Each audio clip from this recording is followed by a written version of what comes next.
Hei, tervetuloa ensimmäisen videon pariin. Mun nimi on Iida ja me tehtäis tänään yhdessä pieni kehotietoisuusharjoitus.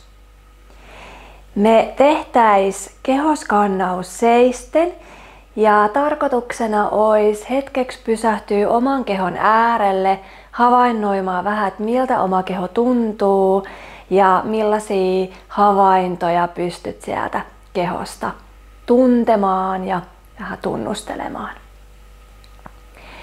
Voit hakeutua mukavaan seisoma-asentoon, pehmennä vähän polvista, pyöräytä hartiat ja sitten jos tuntuu hyvältä, voit joko sulkea silmät tai pehmentää vähän katsetta alaviistoon. Jos haluat, voit hengittää muutaman kerran vähän syvempään sisään ja ulos. Ja ulos hengityksillä pyri rentouttaa vähän lisää sieltä hartioista ja leukaperistä. Kuitenkaan mitenkään puskematta tai pakottamatta hengitystä. Sen jälkeen saat antaa hengityksen palata omaan luonnolliseen rytmiinsä. Ja lähtee havainnoimaan, miltä sun keho tuntuu. Millainen on sun kehon yleinen olotila? Havaitset, että sun keho tuntuu vähän viileältä tai lämpimältä. Ehkä huomaat jähmeyden tunnetta tai toisaalta rentouden tunnetta. Ehkä keho tuntuu vähän levottomalta tai toisaalta levolliselta. Ja sekin on täysin ok, jos tuntuu siltä, että on vaikea havainnoida, eikä oikein tunne erityisemmin mitään.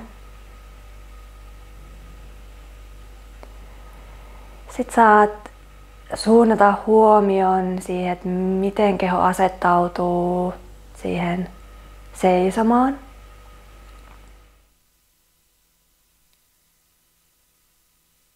Onko painopiste jakautunut tasaisesti kummallekin jalalle, kummallekin puolelle vai huomaatko siinä jotakin eroa? Miltä jalat tuntuu?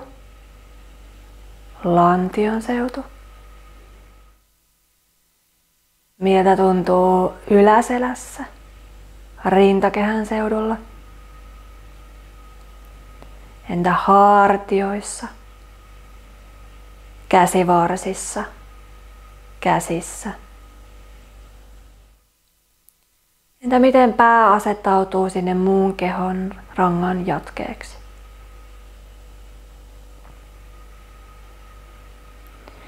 Sitten voit suunnata huomiota vähän sun hengitykseen. Miten sun hengitys virtaa tänään sisään ja ulos?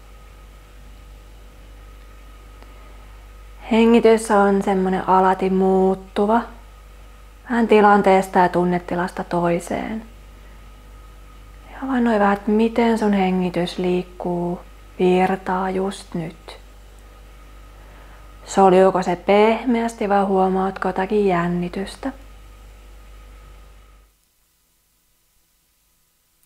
Pyrkimättä arvostelemaan tai mitenkään analysoimaan sen enempää. Enemmän uteliain ja lempein mielin havainnoit, mitä sulle kuuluu just nyt.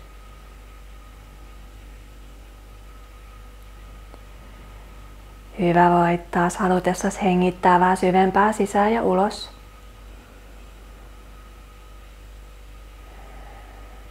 Ja sit voit avata silmät tai nostaa katseen. Ja tässä oli meidän kehoskannausharjoitus.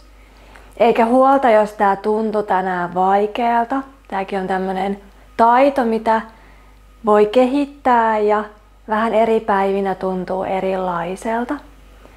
Niin tätä harjoitusta voit pikkuhiljaa lähteä vähän lisäämään sinne omaan arkeen ja huomata, että miten se keho tuntuu vähän erilaiselta eri päivinä.